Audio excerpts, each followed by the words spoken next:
Without Jimmie Johnson, there'll be a new voice advocating for all the drivers. We'll discuss potential candidates. Marc Marquez won't be the champion of the grid ranking. So who are the two left that can get the grid ranking? And Jimmie Johnson, Chase Elliott, 24 Hours of Daytona, all that and more right here with Tonight.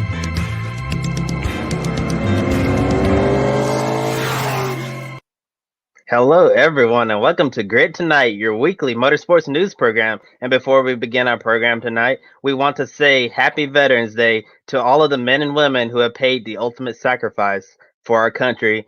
On behalf of everyone here at the Grid Network, we appreciate everything you do for us and your commitment to protecting the American people, and your commitment to protecting the American people will never go unnoticed. And I'm Kobe Lambert from the podiumfinish.net. With me, as always, Joe Samniego.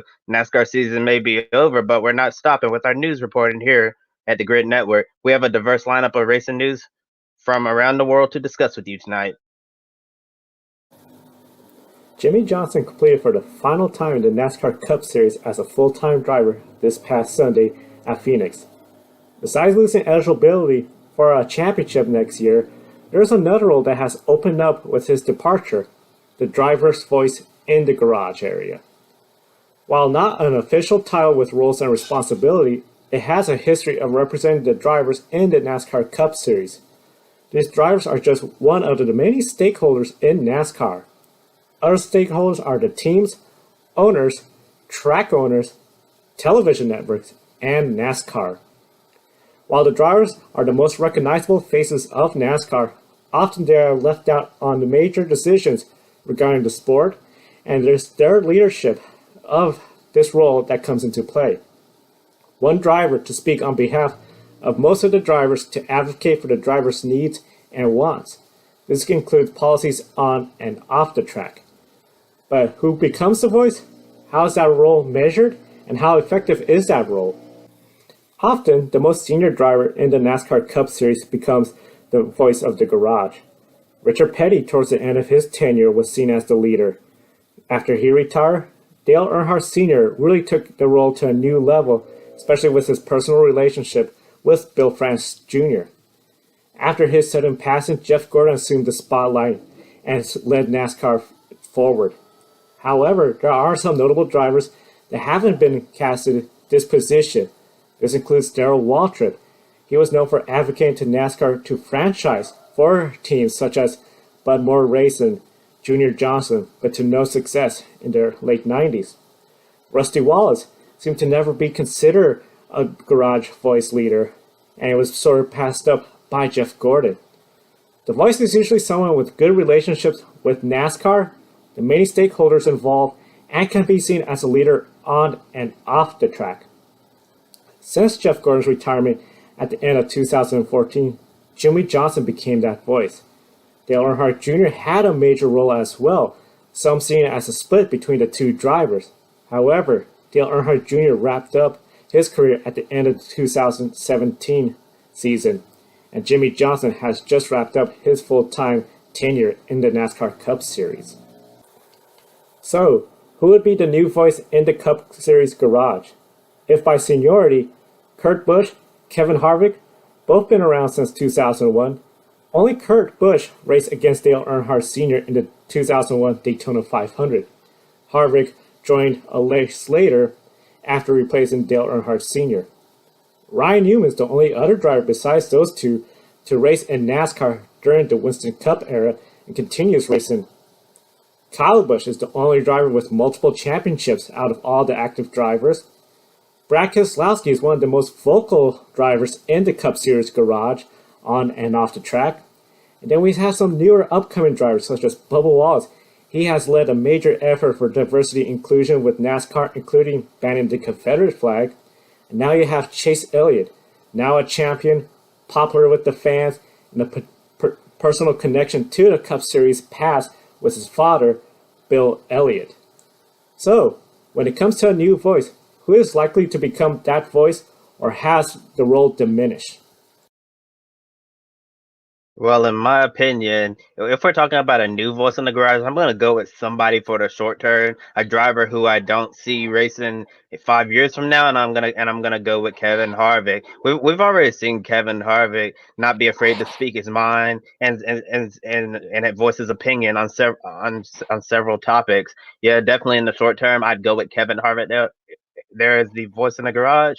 But overall, I think we're gonna need somebody on who's a little bit younger than Kevin Harvick overall to become that voice that Jimmie Johnson was. Maybe it becomes Kyle Busch someday, or maybe not. It's certainly going to be interesting. Maybe it becomes Bubba Wallace, or even Chase Elliott will become that guy in the future. But for now, if I had to pick one, I'd say Kevin Harvick for the short term. But in terms of a long term new voice in the garage, the role that Jimmie Johnson's had for a little while, you're just gonna have to wait and see. I would have to agree. A wait and see on who would assume that role. Kevin Harvick, I feel, is a good. I mean, especially he's been in the sport during the Winston Cup era, as well as Ryan Newman, Kurt Busch. I feel Kevin Harvick has a bit more clout when it comes to him working with some of the other race teams and then being part of essentially the bigger picture, and that's NASCAR and representing the drivers and the drivers' wants and needs. However, of course, as a new garage leader, as we mentioned, is not an official role. It is something more unofficial. Drivers look up to somebody. If you are that driver, say Kevin Harvick, Kurt Busch, and you are that face of the garage, what are some of the challenges that you'll be facing going into the future in that role? Oh, there's a lot of challenges, and as you mentioned, in what we consider an unofficial role, yeah, it's not an official role where to be like, oh, Jimmie Johnson's the voice of the garage. Yeah, it's pretty much unofficial. And when Dale Senior spoke back in the day, everybody listened, and when Jimmie Johnson spoke, everybody listened to him. And I think that all of these challenges that the voice in the garage face, it doesn't necessarily mean you're focused on what happens, in racing. You also have to focus on things that happen outside of the track as well. But starting with things going on in the racing world, I think it would be helpful if drivers if this big voice in the garage, whoever the new voice is going to be, I think it's really important that they speak their opinion and say whatever is on their mind, especially if like say for example talking about the package. I understand that a lot of people aren't really too fond of the 550 horsepower high downforce package, and it, and I think it would go a long way if this new voice who's basically at the top of the mountain, the garage, if they publicly said that this package is not good, we need to move in a new direction, then I think that'll carry a lot of weight throughout the entire garage area. And looking at things that are happening outside of the garage, as we saw when Bubba Wallace was really having a rough time when he stood up for all of the racism and stuff that's been going on, and when Bubba got attacked by the highest ranking government official in our country, Jimmie Johnson, he spoke up, and that's the type of leader you need in the garage, and that void that Jimmy's leading, whoever the new voice is, that's going to you're definitely some big shoes to fill, because as a leader in the garage, you have to know how to recognize those moments, when to say something and when not to say something. You bring up some good points when to say something, when not to say something. I feel especially Dale Earnhardt Sr., he had a close relationship with Bill France Jr. He was able to advocate more, try to get more of an influence. I know, especially the last few couple of weeks when we saw the comments from Jimmie Johnson on how he has different views compared to where NASCAR is going, it makes me think, as his role, yes, he probably was advocating this is not the package the drivers want. This is not the package that's best for us. But it seems NASCAR had it set in their ways that they were going to go forward with this package. And that is the package that we essentially did see. And of course, we're going to see what's going to happen with 2022. It is not an official rule, as we mentioned. So this is something where the drivers don't get together, elect somebody to be the new voice. This is just something where informally this occurs. Should we see something where the NASCAR drivers, especially in the Cup Series, do have an official role for one driver to be present at the table with the team owners, the RTA, the track owners, and NASCAR?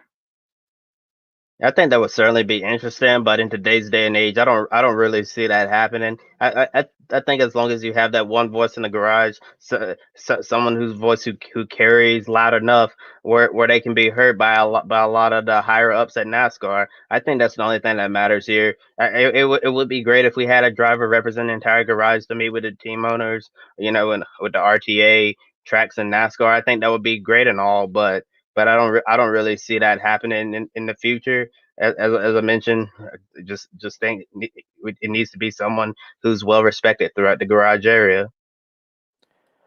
Someone well respected, has the best interest of the drivers, and I do feel it isn't something that should be a automatic official spot, but something where we do see at least the driver has a voice in the garage area. A lot of times we'll see where the drivers have a loud enough voice. Sometimes that'll translate to where the crew chiefs, the team owners, will sort of say something as well similar.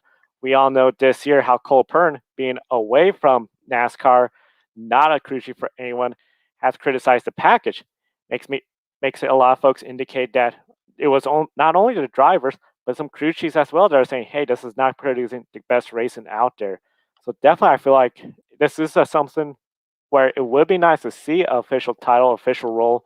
I don't feel it's exactly necessary, and of course, NASCAR. There's already a lot of stakeholders with the RTA, the teams, the tracks, and the television networks, all with their opinions on how to make the sport better. Definitely a big void that Jimmie Johnson's going to fill. But Jimmie Johnson got some big news coming up about a big role he's going to fulfill in January. Oh yeah, 2021 is going to be a big year for Jimmie Johnson, and it seems like that's going to start with the Rolex 24 at Daytona. And in the post race press conference at Phoenix Raceway, Rick Hendrick let a little secret out of the bag. He said that NASCAR champions Jimmie Johnson and Chase Elliott will run the Rolex 24 at Daytona in January. But Hendrick never specified if they race for the same or different teams. And several media outlets reported that Action Express Racing could play a role in this development, although the move hasn't been made official yet. And looking at Johnson's history in the Rolex 24, he's made 5 stars with his last one being 2011. Now he's set to return to the twice around the clock Florida Endurance Classic an entire decade later, and a lot's changed since 2011. Yeah, when it was still the Grand Am Rolex Sports Car Series, and now it's the IMSA WeatherTech Sports Car Championship. Yeah, you don't have those Daytona prototypes anymore. You have Daytona Prototype International, and really a lot's changed. The cars are much faster, have a lot more horsepower, and overall, sports car racing is a whole different ball game now in comparison to 2011. And here's something interesting to note. Marshall Pruitt from Racer.com reports that Chip Ganassi Racing is looking to get back into sports car racing with a potential Ganassi Cadillac DPI program. And since Jimmie Johnson is going to be racing for Ganassi and IndyCar next year on the road and street courses, maybe driving this particular Cadillac will make more sense than going to Action Express Racing. And looking at Chase Elliott, he's never raced in a Rolex 24 before or sports car racing, but he certainly put himself in the conversation as one of the best road course racers in NASCAR, period. And in recent years, people have been disappointed with an even smaller NASCAR presence in the race. And earlier in this year's Rolex 24, we actually saw Kyle Busch make his debut driving a Lexus for Aim Vassar Sullivan. And Busch was very impressive, ran solid lap times in the GTD class, and he definitely brought a lot of new eyes to the Rolex 24 from the NASCAR world. And we know NASCAR will be racing at more road courses next season in the future, and this could definitely be more of a reason or an excuse for NASCAR drivers to find rides in the Rolex 24 to enhance their road racing skills. With that being said, do you think we'll see more NASCAR talent in the field when they drop the green flag this upcoming January? I'll be surprised if we don't see more drivers from NASCAR entering the Rolex 24 hours. Essentially, we're going to have more road courses in the Cup Series. That's probably going to translate as well to not only Cup Series drivers, but we're going to see Xfinity Series, Truck Series. They're going to have more road racing in their series and on their way towards the Cup level. They'll be interested in doing this. And I think this is a big win for the 24 Hours of Daytona. We know when Fernando Alonso participated, big boost of followers internationally watching the race. When you have a driver like Jimmie Johnson, big fan favorite with his statue, he'll bring in fans. You have NASCAR most popular driver and now champion, Chase Elliott, who won there at the road course. And the NASCAR is really weird to think he's coming in there already winning at that event, but in the NASCAR side, not the 24-hour side. So he has experience around the track, minus that one chicane exiting turn four. But other than that, I think this is going to be huge for the 24 hours of Daytona. You're going to have a lot more drivers from NASCAR entering in there, especially if we're still in the pandemic situation. How do we know we're not going to have another race at Daytona in 2021? Oh yeah, definitely, and I agree with you. I'd be really shocked if we didn't see more NASCAR drivers at the Rolex 24 this time around. And I remember during the Grand Am era, I really enjoyed watching drivers that I knew from NASCAR going to the Rolex 24. And when I used to watch those races, that actually drew me in as a young race fan. And I feel like it does the same now. Obviously nowadays. And I remember scrolling on my timeline on Twitter during the Rolex 24 when Kyle Busch was in, and I saw a lot of people from the NASCAR world chiming in on Kyle, and they were glued to their TV whenever he got into the car and to see how he was doing in comparison to the sports car aces out there. And I do think that having NASCAR drivers in the field is a great thing for him. So it can help grow their product over time. And with Chase Elliott being NASCAR's most popular driver, I can only think that would really help draw a lot of new eyes to him. So because all the Chase Elliott fans out there, no matter where he's racing, I'm sure they're gonna be tuned in and ready to watch him drive a DPI if he does drive one of those Cadillacs. And one final question about this exciting topic: how, how do you think Jimmie Johnson and Chase Elliott will perform in the Rolex 24? I mean, with Jimmie Johnson, when he returns to the Rolex, it's gonna be 10 years later since he's competed in the race. And for Chase Elliott, he's never run a sports car race, never raced a DPI, and never run in sports cars before. But he's a really good road racer in NASCAR. Very good road racer, and it's just so weird to say Chase Elliott has NASCAR experience at this track, but not sports car experience in this track. It's usually always the reverse way around. If a NASCAR driver was coming here, they have no experience, so they're a rookie, essentially starting from zero with the sports car. Now here he comes with the stock car experience. Of course, a NASCAR car, it doesn't handle as great as a sports car. The brakes, they're not that great as a sports car. To now come into a sports car, I think it's going to be something where for Chase Elliott, he's going to find like he could really brake later. He could really pick up the speed. It might be a huge advantage for him, and I think he could be an easy front runner in 24 hours of Daytona. Jimmie Johnson, yes, it's been 10 years.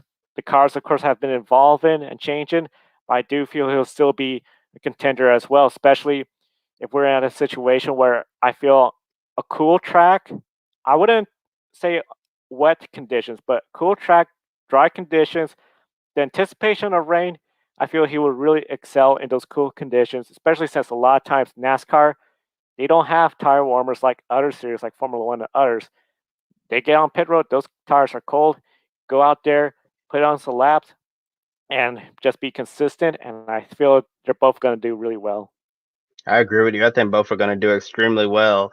Yeah, I don't think the transition will be that hard at all. I think the DPI would be a great teaser or a great warm up for Jimmie Johnson before he gets into the IndyCar, because the DPI is obviously a lot more similar to what the driving style is like with the IndyCar in comparison to the stock car. Yeah, Jimmy be able to feel the power and all the downforce that the prototype carries. So I think it'll be a really good idea for him to race in the Rolex 24, and it'll help his transition to IndyCar, because he'll get similar to. I mean, he'll get used to the brakes and how to drive this particular prototype, which is a lot closer to driving an IndyCar open wheel car. And for Chase Elliott, I don't expect many issues in transitioning from stock cars to sports cars. Here, he's a really great driver, excellent at road courses, and I do think as soon as he gets some laps under his belt, Chase is going to be turning some of the fast lap times among some of the pros you see in the DPI class, like Ryan Briscoe, Ringer Van de Zanda, Ricky Taylor, Dane Cameron, all of those guys. Yeah, so yeah, or the Action Express guys, Felipe Albuquerque, Pippo Durrani. I definitely think Chase Elliott will be in the ballpark with them in terms of lap times, just like Kyle Busch was with some of the top runners in GTD this year. The 2020 grid ranking has seen the most lead changes of any year in the grid ranking. This year, the grid ranking World Championship will go to the third different racer. In 2017, Martin Truex Jr. from NASCAR won the inaugural grid ranking World Championship. 2018 and 2019, MotoGP racer Marc Marquez won the World Championship. This year, the defending grid ranking world champion Marc Marquez went out with an injury in the first race of the MotoGP season. Martin Truex Jr. was not the most dominant driver in NASCAR this year. Kevin Harvick is the highest scored NASCAR Cup Series driver in the grid ranking. The rise of dominance from Scott McLaughlin and Lewis Hamilton has made the 2020 grid ranking a two-horse race since the 23rd week. For Lewis Hamilton, a win or a second-place finish will keep him in contention. A win from pole, and Lewis Hamilton will take the grid ranking lead this weekend. There has been 10 lead changes in the grid ranking between 5 different drivers: Scott McLaughlin, Scott Dixon, Fabio Quartararo, Lewis Hamilton, and Kevin Harvick. This has been the most competitive year of the grid ranking. Last year, only one lead change occurred between Scott McLaughlin and Marc Marquez. This year, the grid ranking may be decided at the end of the Formula One season if Lewis Hamilton was to continue his pace. Or it could be decided next weekend if Lewis Hamilton fails to finish inside the top 10.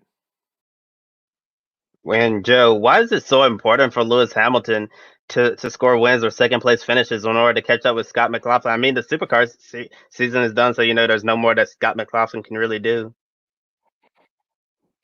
Yeah, the Supercar season's over, so Scott McLaughlin's score is final. For Lewis Hamilton, it's a matter of finishing the races, trying to catch up past Scott McLaughlin, which he could do with a win from the pole this weekend. However, in the grid ranking, poor finishes will drop your score down. It's just like an average. You do better and better, you score a higher average. But then if you start messing up, that lowers your average down. So that will lower Lewis Hamilton's score. So he could go out there, he could get the grid ranking lead this upcoming weekend.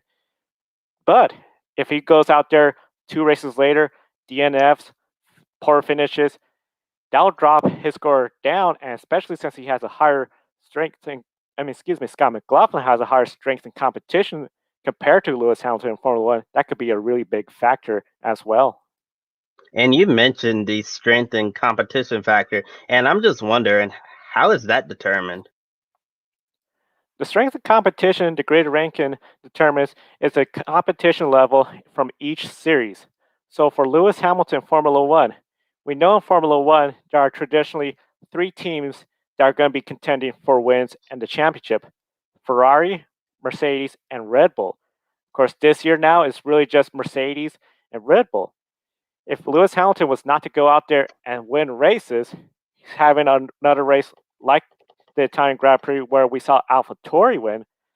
For that, essentially, it's going to be a bigger drop in points for Lewis Hamilton compared to the Australian Supercar Series. In the Australian Supercar Series, of course, Scott McLaughlin easily one of the favorites to win, but we've had other drivers such as the Red Bull team with Whincup, Shane Van Gisbergen, Scott McLaughlin's teammate as well, Coulthard, other drivers going out there getting wins. So the strength of competition score is really higher in the Supercar Series, and of course NASCAR, since they have a large field and a lot of drivers capable of winning a race, has an even higher strength of competition compared to Formula One. And if either Scott McLaughlin or Lewis Hamilton ends up winning the grid ranking world championship, what's your take on each driver? Each driver, very talented, very much capable of taking the grid ranking world championship. The big thing, of course, it's really unique how for Scott McLaughlin, we've always seen him in the top 10. And every year he has improved his position in the grid ranking. This year, his season's over. He is number 1. But if Lewis Hamilton was to go out there, win the next bunch of races, get a second place, as long as he keeps improving his position, he is just as worthy of that grid ranking world championship. And of course, it's something else for the grid ranking to say world champion. Out of all the drivers, there's of course no other group that does this scoring effort and trying to determine who the best driver is. And both of those drivers, Scott McLaughlin or Lewis Hamilton. For 2020, easily the best drivers in the world. Yeah, and we're looking at Scott McLaughlin and Lewis Hamilton. I really hate that we have to have a loser here because Scott McLaughlin had another incredible season in Australia Supercar, and Lewis Hamilton's having another remarkable season in Formula One. It would be nice if both drivers were able to tie in the grid ranking, but I don't think that's going to happen because in my eyes, both of them are deserving winners, and no matter which one who ends up winning the grid ranking world championship, I definitely think that it's the right result at the end of the day. And next, switching gears, have a little IndyCar news to talk about. Next year, Helio Castroneves will return to the NTT IndyCar Series, but I'm sorry, Helio fans, it's not full time.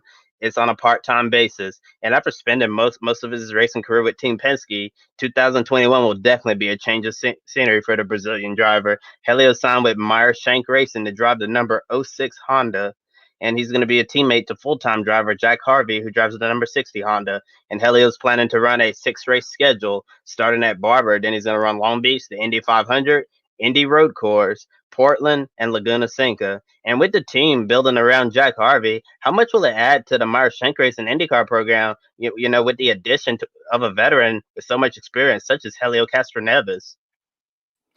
Helio Castroneves is going to bring a lot of experience to that team, and especially the Indianapolis 500, the Oval. I think that's going to be really exciting for everyone to see Helio get to participate again and run with Meyer Shank Racing, get essentially experience nose to Jack Harvey, and that help build that team up. I know for a lot of Helio Castroneves fans, they'll love to see him run full time. I feel this is a really good schedule, especially, of course, grid ranking being based in Portland.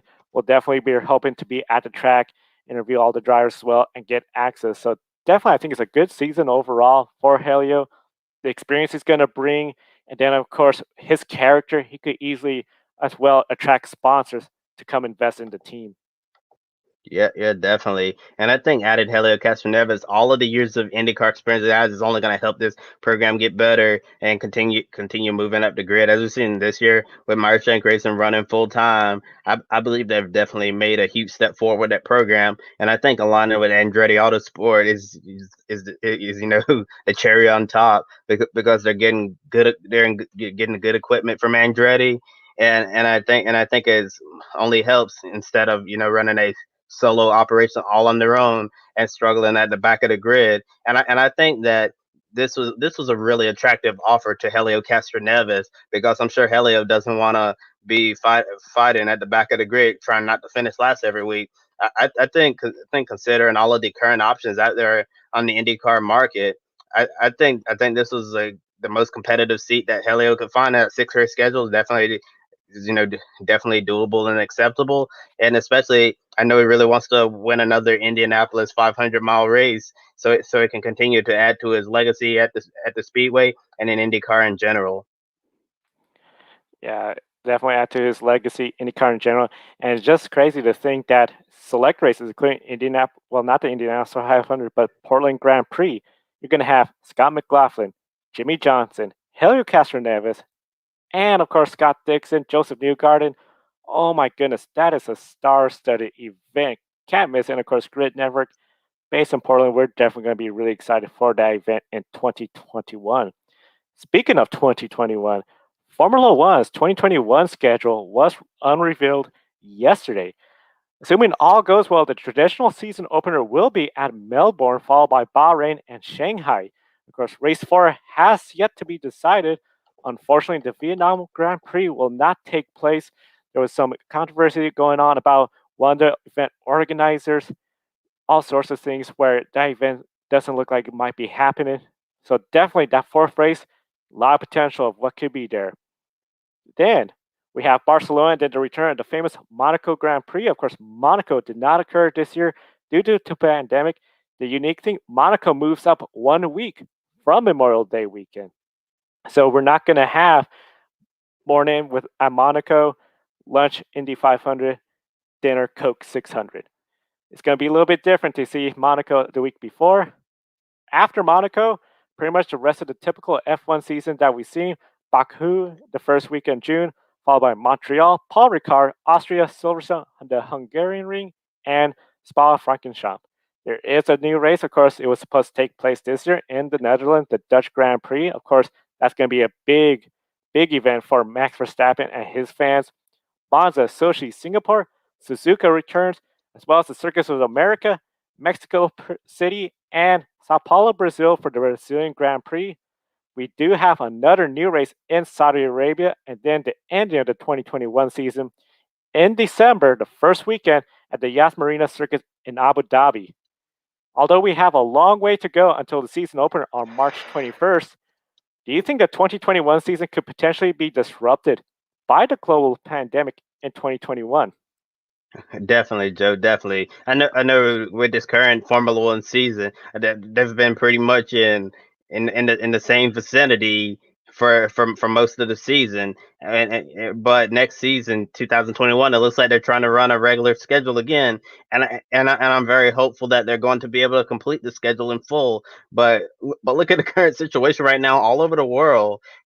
Coronavirus cases are spiking in massive numbers, and we don't know what the future is going to hold. And yes, Pfizer did announce that they're going to have a vaccine soon. Hopefully, they can start getting that to 20 to 25 million or so people by the end of the year. But it's going to take a long time before we'll be able to vaccinate enough of the population so we can get on with our lives and continue and try to get back to a sense of what things used to be in normalcy. But since Formula One, as I mentioned, look like a pretty typical year, and they're going to be going to all of the usual places, and a lot of places that didn't race at this year for the pandemic and travel restrictions and such. So I think yes, it's good that they have the provisional schedule out, all and everything that they have to plan, but I think it could definitely be disrupted because this global pandemic is very unpredictable. And as of right now, if the season was about to begin like next week, I don't really see all of those races happening. Yeah, it's good that they planned out for the regular schedule as usual. Of course, we know NASCAR, IndyCar has done the same, but they definitely need to have contingency plans just in case. We know with the case numbers going up, yes, Pfizer said they are really close at making it where we will see a vaccination out soon. But definitely there has to still be measures to make sure the teams are safe, the drivers are safe, crowd capacity, the different venues are going to have different rules as well. So it's definitely something where I'm excited to see the schedule. It is a long schedule for the Formula One group, but definitely it is exciting. Now, one of the things, of course, that does stand out was the Monaco Grand Prix is going to happen 1 week before the Indianapolis 500 and NASCAR Coca-Cola 600. How odd is it going to be that we're going to have the Monaco Grand Prix the weekend before?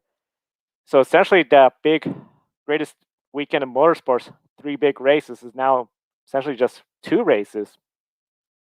Hey Joe, looking on the positive side of things, at least I can sleep in a few hours more on Memorial Day weekend. Yeah, but in all seriousness, yeah, it's definitely gonna be the end of an era for someone like me because all I've ever known in the motorsports world is breakfast in Monaco, lunch at Indy, and dinner in Charlotte. And now that's no longer gonna be the case. I guess it'll just be breakfast with me and my family in my house, and then lunch in Indy, then dinner in Charlotte. Yep. So it's definitely gonna take a while for me to get used to that. But it is what it is, and hopefully in the future with Monaco not happening on that weekend, we could potentially see a Formula One driver attempt the Indianapolis 500. I don't know if that will happen next year because of the uncertainty around the pandemic and all of that, and also the weekend of the Monaco Grand Prix. That's when we're having bump day qualifying, and I'm not really sure if they want to go through all the trouble of having somebody else qualify their car, then they fly from Monaco straight to Indy. Yeah, that is the one advantage with the weekend difference. You could have somebody from Formula One try. Of course, we know Fernando Alonso, Renault, they're not looking at making that happen next year. For me, especially being the West Coast, it means I could definitely for sure. It's not so early the Monaco Grand Prix compared to the East Coast. I know breakfast at Monaco, it was wake up really early, get some coffee, watch the Monaco Grand Prix, and still a late, I would say, brunch at the Indianapolis 500. But definitely, it's going to be different. It's not something used to at all. Of course, one of the big things as well this year, it was just not the same. And I feel it's good that we're saying this, that we didn't have a United States Grand Prix. Of course, for the longest time, the United States did not have a Formula One race. Now we do have the Formula One race, especially after Coda came in. That just seems to be a good part of the calendar. And of course, this year, without that race, lost millions of dollars because of the pandemic. Many believe that Formula One would move this event to the Indianapolis Motor Speedway at some point, especially on the road course going back to the Brickyard. Now, Roger Penske has clearly said he is interested in hosting Formula One at Indianapolis Motor Speedway. Are you surprised that Coda is on the schedule instead of Indy? Yeah, I'm actually very surprised about that because as we know, Coda basically lost everything this year. He lost millions and millions of dollars, and and since I believe it was John Todt who met with Roger Penske earlier this year at the Indianapolis Motor Speedway, and since in those two meeting, I was thinking maybe there's a chance that we'll have the U.S. Grand Prix shift to the Brickyard just like the old days, and I'm certain we might see that at some point down the road. But but looking at next year, I'm actually a little surprised that the Formula One U.S. Grand Prix is going to stay at Circuit of the Americas in Austin, Texas. Circus American, Austin, Texas, great facility, of course, one of the best brand new facilities out there. And I think this is a big win for Coda because next year they're going to have Formula One, IndyCar, I mean, not IndyCar, NASCAR coming. So that's going to be great for the track. And I feel one of the big draws for Formula One going to Circus of America, Austin, Texas, the capital of Texas. Of course, you got fans that are going to be traveling from Mexico up as well. So if they can't get the tickets because the Mexico Grand Prix sold out, or they want to do two races, there's that aspect as well. I think overall, both tracks can make the case they are a good host for a Formula One race. And I would hate to see Formula One leave Coda to go to Indianapolis, but definitely, of course, we know Formula One is driven. It is like any other business, track deals, making sure that they get the best bang for the buck for Formula One and all their partners. Yeah, definitely. It would be a shame if they left Coda, but like you said, got to get your bang for your buck. And at the end of the day, this is a business. And next, we're gonna look at a story that broke yesterday. Actually, a more serious story. NASCAR Truck Series owner driver Josh Reaume was suspended indefinitely by NASCAR after he violated sections 12.1 and 12.8 1.e in the rulebook. And several outlets are reporting that Reaume got in trouble for an anti-Semitic post on social media, although NASCAR didn't specify which specific post got him in trouble. And according to Jerry Jordan from Kicking the Tires, a source told him that Reaume posted a picture of a swastika on one of his social media pages, and late last night, Reaume released an official statement. Said on Thursday night, he posted a picture of his evening snack that was taken out of context. He said he never meant to offend anyone or hurt them, and he apologized. And then he went on to say that he grew up in a diverse family and lived in West Africa for up to 13 years, and claims that his Truck Series team had has had the most diverse set of drivers in NASCAR history. And early in the season, we obviously saw NASCAR suspend Kyle Larson after the Monza Madness incident. Then they got Mike Wallace too for insensitive comments that were viewed as racist and insensitive. And now Josh Ram is been punished and will probably be required to participate in some form of sensitivity training. And with all with NASCAR making all of these moves, do you think they're really proving how serious they are when it comes to diversity and an inclusive environment for all? They are making the case that they are serious about this. Especially, I know I have not seen the post. I don't know how many folks have seen it, but it sounds like, Josh is trying to say that this has been taken out of context and, he did not meant to offend. One of the big things, and I think this is the thing people should try to see, this isn't not so much NASCAR saying, we're punishing you. This is NASCAR saying, we're going to take corrective measures, have you go through the sensitivity training, learn from your mistakes so that way going forward, you're going to be a better person, not only for the sport, NASCAR, but personally. Because this is something where, I don't know, again, how the picture looked, but if somebody was to look at that picture and say, that looks like a swastika, if it is that clear, it does present the wrong image, and that is not an image NASCAR or any employer will want from an employee, a partner. And this is definitely something where, for Josh, especially making the statement that he has a diverse group, he is not, he did not intend to do any harm, but this is definitely a learning curve for him to, okay, you got a big platform. You got to take that role really seriously and be mindful that, sometimes a little thing, or sometimes even, I know some folks, a little joke, a little side comment could be taken the wrong way and could really cost you. Yeah, yeah, definitely, and whatever this post was, definitely ended up costing Josh Farrell here. But good thing for him that he's gonna have an opportunity to go through whatever type of sensitivity training that NASCAR wants him to do, and he's gonna have a chance to bounce back from it. Hopefully, learn from his mistakes because in today's day and age, people need to know what you can and cannot say because you not only represent yourself and your team, you represent NASCAR as a whole. No matter what role you're in, if you go out there and post something that's insensitive like that, then that's going to reflect poorly on NASCAR, and they're going to have to act because especially NASCAR has taken a huge push forward when it comes to diversity and inclusivity. So everything. So what Josh Graham did, it completely goes against NASCAR's message, and I'm really happy that they're sticking to this. So I would call Larson Mike Wallace and now Josh Graham. And I will agree with you. It's good that NASCAR stay firm with this policy and continue enforcing it, even if it does appear like it was non-intentional. Still, it's very good practice for NASCAR. Now, some quick take news, and we'll start off with the Formula 2 schedule for the 2021 year. Formula 2 will race at 8 different tracks. Instead of running the usual 2 races that feature in the sprint, they will run 3 races per weekend. It is still a 24 race schedule. The tracks are at Bahrain, Monaco, Baku, Silverstone, Monza, Sochi, Saudi Arabia, and Abu Dhabi. Yesterday, Indy Lights team Bilardi Auto Race announced they're shutting down, citing the 2020 Indy Lights season being canceled as playing a factor in the team owner Brian Bilardi's final decision. And the team think their past drivers Bilardi helped develop over the years, such as Gabby Chavez, Zach Veach, Felix Rosenquist, Peter Dempsey, Anders Krohn, Aaron Talese, and Shelby Blackstock. And in the closing statement, Brian Bilardi said that open wheel racing will always be a part of who he is as a person, and he'll continue watching all the races and talent coming up the Road to Indy ladder system. Sports Car 365 first reported that Pippo Durrani and Felipe Nasser will return to the number 31 Whelen Engineer Cadillac DPI with Action Express Racing next year.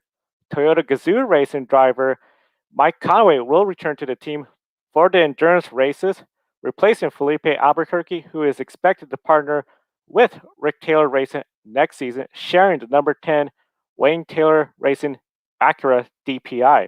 Now, Racers.com report that Chase Elliott is the leading candidate to be the 4th driver in the number 31 DPI. And due to travel restrictions surrounding the global pandemic in Asia, the entire 2021 Asia Le Mans Series season will take place at one track and one track only. That's the Yas Marina circuit in Abu Dhabi, and they plan to use 2 different layouts, and they're planning to mix it up, race in the day, race in the evening, race at night to give each race a different feel. And all 4 of these races will take place in February. The Mark Marquez injury will prevent him from racing this year. As we had mentioned on Grid Network and predicted that Mark Marquez won't return, it was made clear he will not return to MotoGP in 2020. He'll remain focused on healing up and returning to action next year in the MotoGP series. Honda will sure be glad to have him back. Of course, Honda has yet to get a victory this year without Marquez being in the lineup, with hopes of returning to the front next year with Mark Marquez and definitely hoping to go contend for a championship. Next week, one of the newest drivers at Dick Johnson Racing will make his debut with the team in a test session at Queensland Raceway down under, and that's Will Davison. And Will Davison and Anton De Pasquale will complete the new lineup at DJR. And this is a real new look for the group in 2021 with the departure of Team Penske, Scott McLaughlin, and Fabian Coulthard. Aston Martin racing driver Alex Lynn tested positive for COVID 19. Alex Lynn will miss this weekend's 8-hour WEC endurance race at Bahrain. Lynn is currently home in quarantine. Richard Westbrook, who was scheduled to drive for the Aston Martin racing in GTE AM, will move up to GTE Pro Class to replace Lynn in the number 97 Aston Martin. Westbrook will share the car with Lynn's teammate Maxine Martin. With Westbrook leaving the number 98 Aston Martin this weekend, Pedro Lamy takes his seat in the GTE AM along Paul Dalia Lana and Ross Gunn. NASCAR will hold a 2-day test session next week at Charlotte Motor Speedway with the next-gen car. Kurt Busch and Martin Truex Jr. will participate. On Monday, they'll test on the Roval, and Tuesday will use as a day to convert the track configuration. On Wednesday, they'll test on the mile-and-a-half oval. And Bob Pockers from Fox Sports reports that one car will be the NASCAR-built car, while the other one will be the car that IMSA Team Action Express Racing built and tested a few months ago at the Daytona Road Course. And the Monday test session at the Charlotte Roval will be open to media members from 2 to 7 p.m. Eastern Time. Corey LaJoie and Spire Motorsports are rumored to be getting in works for 2021. Adam Stern from the Sports Business Journal reports that Corey LaJoie is the leading candidate for that ride, including the fact that Spire Motorsports has been in talk with Hendrick Motorsports about the possibility of buying parts and equipment from the organization. Spire is trying to become a more competitive Cup team next season, and especially as we head into the next gen era of Cup car in the 2022 season. And we want to thank you for watching Grid tonight. Be sure to like, subscribe, comment. We definitely want to hear what you have to say. And tomorrow, be sure to check out the next episode of Grid Girls with Joe and Daniel. And on Saturday, we're going to have two programs for you. Early in the morning, we're going to have a special program previewing the Mobil 1 12 Hours of Sebring. And then Saturday, Grid Live pre-race, Formula 1 and MotoGP. And can Mir wrap up the MotoGP title after getting his first win? We'll find out. And shout out to our Patreon supporter Colin if you're interested in supporting the Grid Network, so we can bring more content your way. Check out our Patreon page and see if you want to help us out. And once again, Happy Veterans Day to all the special men and women out there. We, on behalf of everyone here at the Grid Network, from the bottom of our hearts, thank you. Thank you so much for your service. For Joe Samniego, I'm Kobe Lambeth at thepodiumfinish.net. Have a wonderful night, and we'll see you next time.